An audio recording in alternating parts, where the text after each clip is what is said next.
I'm going to say something that I don't think I've ever said about any politician before, and that is that I think Keir Starmer has got to be one of the most vile, immoral, unpleasant, and frankly lying politicians I've ever known in my life, or even actually ever read about. And let's face it, I'm 45 years old. We've had some crackers over that time. None of them, I think, come even close to Keir Starmer. He lied during Brexit, from what he was actually discussing with the EU through to actually when he went into negotiations with the Conservatives about trying to move the country forward. He sat in a room and basically turned down every idea they put forward, which ended up being the ones that he'd already put forward his own negotiating position. Clearly he had absolutely no interest in actually negotiating good faith. He lied when he ran to be leader of the Labour Party. He was going to be like Corbyn, but not Corbyn. He was going to accept all their policies, but then he doesn't accepting all their policies and so much more. He has lied to the country on nearly every level. This government has lied to the country on nearly every level, from taxes through to what they were going to do with the EU and so much more. It is dishonesty wrapped up in a sort of moral certitude, which can only come from someone who's deluded about exactly how ethical and moral one is. This current thing over the Chinese spies is just another case of it, but it's the same thing. It's that ducking and diving, trying to avoid actually being honest with people because fundamentally he thinks that he's better than others. You see it in his interactions with Badenoch on a near weekly basis. I like Badenoch at a personal level. I personally don't think she's a particularly great leader. Put that to one side. But he treats her with a dismissive tone that frankly I find puts my teeth on edge. If that was a Conservative treating a female Labour politician like that, they would be called out for sexism, misogyny and so much more. And yet for Starmer it seems like the norm. It makes you realise that the many stories circulating around about him, about his true behaviour towards women and everything else, there's probably a lot of truth to it, I suspect. He's really not nice. He's not a pleasant person. It comes across that he's not a nice person and not a particularly pleasant person. It's what my mum always says, and she says it about Keir Starmer, which is simply, your reaction, the first reaction is normally your right reaction. And she goes, I didn't like him at the beginning and I don't like him anymore now.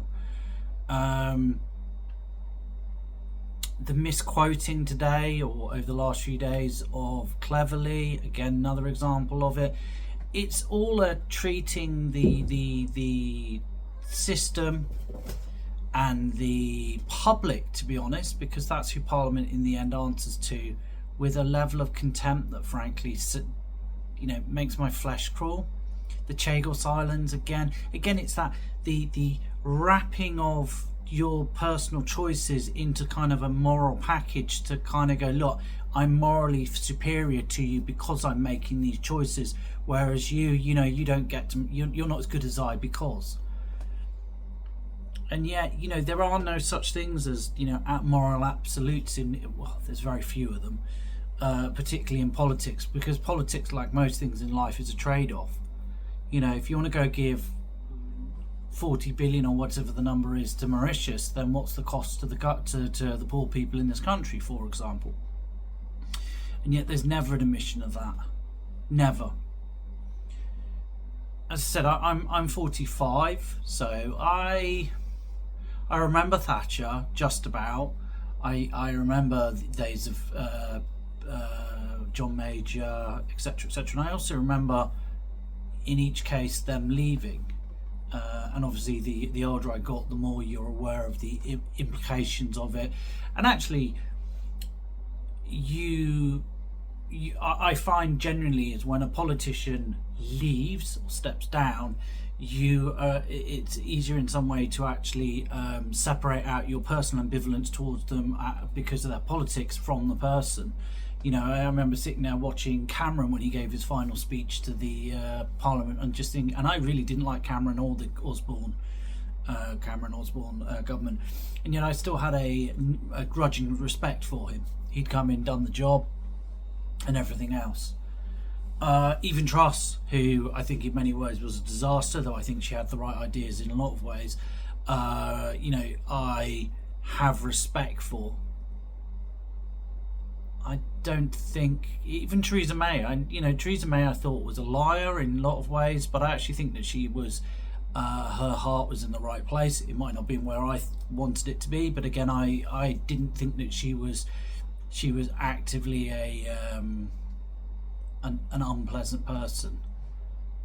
I don't think that when Starmer finally departs, and I suspect that may be sooner rather than later, I won't feel anything this time round. I don't think there will be, I suspect, simply a relief that the arrogance is gone, that that overweening self-belief in your moral righteousness that from someone, we all know people in our lives who are like it, has been wiped out. Hopefully also taking a little bit of it out of our political system in general, because in a lot of ways he represents the final avatar of this version of liberalism, this kind of type of politics, and even the current progressive left-wing politics that we've got at the moment. I will be relieved when he's gone. I will not. I very much doubt. You never know, but I find it very unlikely. I will not particularly feel sorry for him as a man. I think in actual fact I should just think, you finally got what you deserve, and now we can begin cleaning the system. People always say about how dishonest Johnson was, and he was. Johnson is and was and is, remains a serial liar, and yet they were lies that it didn't really, how do I put this, they offended me, but in some ways he almost lied and winked at you at the same time because he knew that he was lying. Trump does the same thing. It was never done with a sense of I'm lying to you, but don't even dare accuse me of lying because I'm such a morally superior person to you, which is what I get from Starmer. And it's that offends more than anything else. And I think it's that is why the country really doesn't like him. Yes, because he represents a system that's dying, an old regime that's on its way out. But I think actually most people look at him and they just think, shifty, arrogant sod who thinks he's better than me. And I think he probably thinks he is as well.